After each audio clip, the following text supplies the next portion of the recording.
Hey friends, Doc Champagne here again in our continuing video series for those of you that create webinars and online summits, live events where you need to bring in a massive audience, you need to engage them, they need to stay with you. The problem is you're using these bad tactics I've been talking about, these bad tactics that smother your message. Your message is good, you have a solution, you've got a method, some tools, something that could help some people, but it's getting covered up by these bad tactics that the experts have been telling us to use in our webinars and online summits. Stuff that might have worked 4 or 5 years ago, it just does not now. And it just detracts and distracts your audience. We talked about that in the previous video, some bad tactics that you're putting in to your webinars, into your online summits. When the camera turns on, you're using these bad tactics that are turning people off. So this video series is about removing those tactics and replacing it with what I've been calling good psychology. The bad tactics are focused on evil psychology, as we talked about before: compliance, obedience, conformity, and influence. And we're going to replace it with some good psychology that is just far more effective today. As I said earlier, it is a rookie mistake to turn on the camera, to walk on stage, and not know your audience. And this is what we do all the time in our events. And there's a simple solution around that. That is, get to know your attendees before the event. We talked earlier about sideways survey as a method of doing that. So let me give you an example. How we typically treat webinars is kind of like having a first date. And I'm going to be giving you some tough love here. This isn't meant to be critical of what you're doing. It's the tactic. You have a great message that needs to get out, yet you're applying these tactics. We're going to get rid of those. Here's what these tactics look like when you accumulate them in a typical webinar. So most people when they're hosting a webinar, they turn on the camera and there's a new audience out there. Now they might be somebody on your list, they might be somebody on somebody else's list, so you really know nothing about them. So it's truly like a first date, and somehow you have to get your first date to marry you. Now that's really difficult in 90 minutes, right? So this is how it looks in a typical webinar. I'll pretend I'm me. That won't be hard. So I'm in my webinar and I have my first dates are out there. I don't know anything about my audience, but I somehow have to get them to marry me. So we start the webinar out and I say, okay, I know what pain you're feeling. I know the problems that you're having, baby. I have the solution for you. I have this authority. I'm Dr. Matt Champagne. I've got all these papers and things. There's my authority.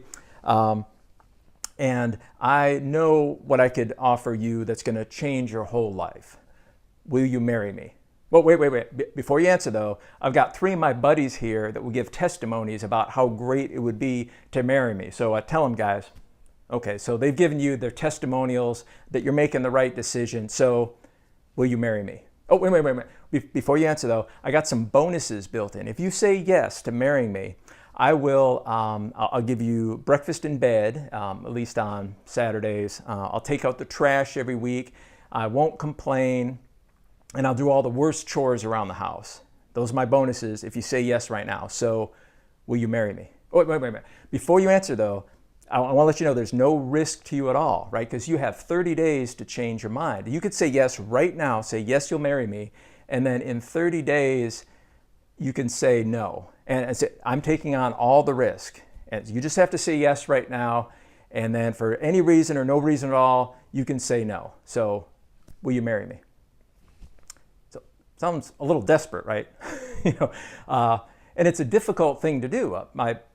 The experts can do it. The online marketing gurus can bring total strangers in the room to marrying them, to buying their product, to buying into their solutions.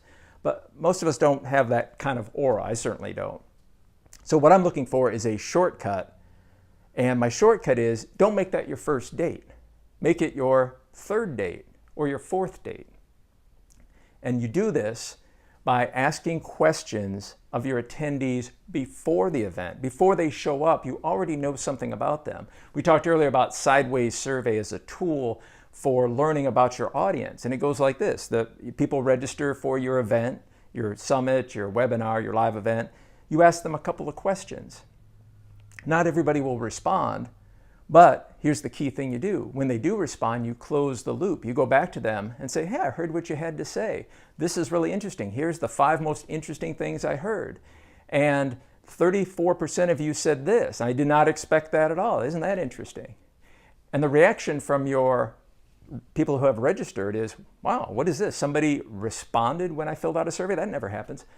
It then gives you the right to ask another question. And you come back and say, well, thank you for answering those. I gave you the results of that. Let me ask you 2 more things that came up.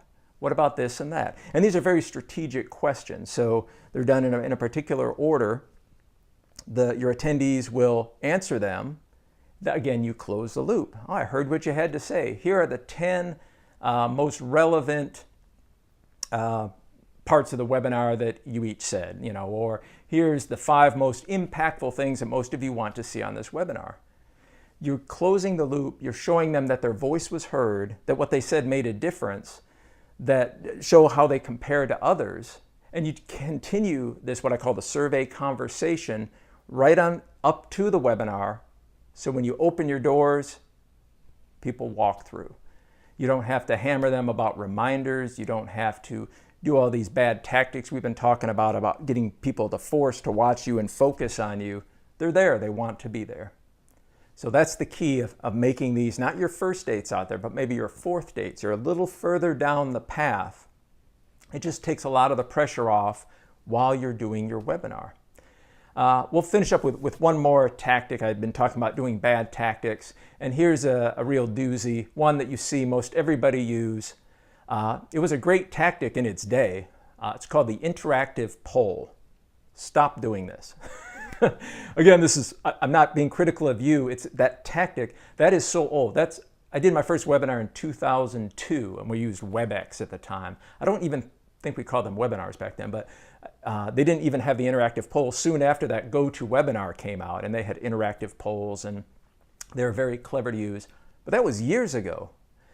Just because something worked 7 and 8 and 12 years ago doesn't mean you should use it. In fact, it's turning off your audience. It's something that's built into many of these platforms, so we feel like we need to use it. And you know what I'm talking about, the interactive polls. It's somebody's giving a presentation, and then right in the middle of it, they stop and say, oh, okay, let's do a poll right now. A question pops up on the screen. Answer yes or no. Okay, I'll give you 15 seconds to answer. 13, 12, yep. Anytime now, just click yes or no. Okay, all right, there we go. And you're sitting around, the people that are doing the replay are like, they're gone. They got their hands crossed. We already know that less than half of people fill out these polls anyway. So they've all tuned out. They're back on their phones. They've completely disengaged. You've already told them how important this is, how they need to stay focused on you. You've got some solution for them. And then all of a sudden breaks into a poll. And we're all sitting around waiting. And then the host will say, okay, all right, here's the results. Voila. 80% said yes, 20% said no. What was the purpose of that? It's creating interactivity. This is what the experts would say. Oh yeah, you're creating interactivity, some interaction. No, it's fake. The time to have done that was before the webinar started. When you're asking questions of your audience beforehand, you've already asked them the important critical questions. They've already responded. You already have their responses. You can build that right into your webinar. You don't need to ask a question. You already know the answers. You're already teaching to your audience who has already contributed some of their feedback.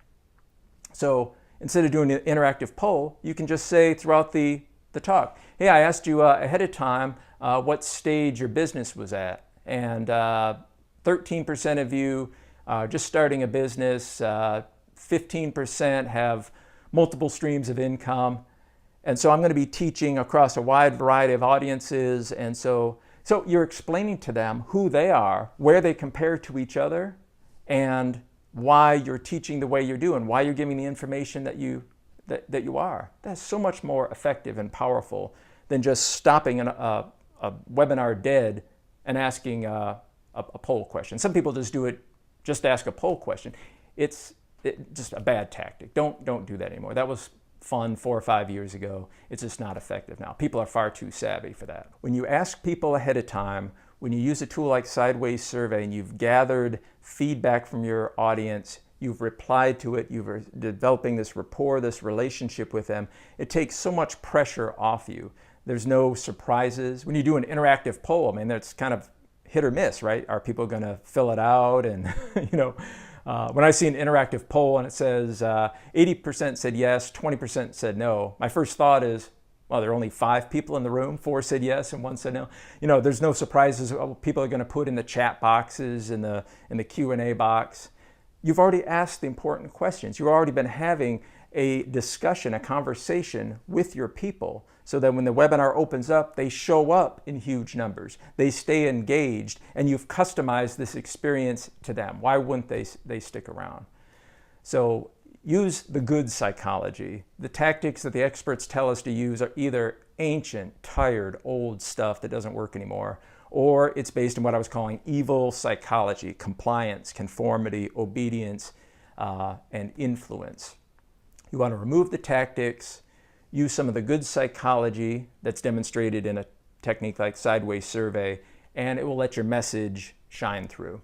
So if you're someone who likes to take action, click the button below. There's a webinar I'm going to be hosting to teach you about sideways survey, about good psychology. We're going to talk about what to do with not only your audience through the sign-up process, through the webinar, but afterwards. What about those people that don't buy your solution?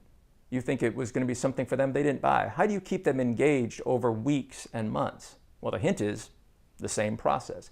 You're having a conversation with them. You're getting them into that habit of you ask questions and they answer, and then you respond and ask a question and they answer. And this carries right on through indefinitely, because who leaves a good conversation? They're getting something they can't get anywhere else. You're learning so much from them.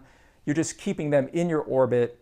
Perhaps you have something else to offer them down the road. So I'll talk about all that in the webinar, teaches some things you can apply to what you're already doing. This isn't a big shift. It's just getting rid of the bad tactics that don't work, that annoy and disengage your audience, and applying some good tactics in the form of sideways survey. So sign up for the webinar. If you didn't see the other videos, I think you can like this somewhere on the page or subscribe to my YouTube channel. You'll see the other videos. But I hope to see you at the webinar. I'll teach you everything that you need to get going and bring in a massive audience and get your message out to those that need to hear it.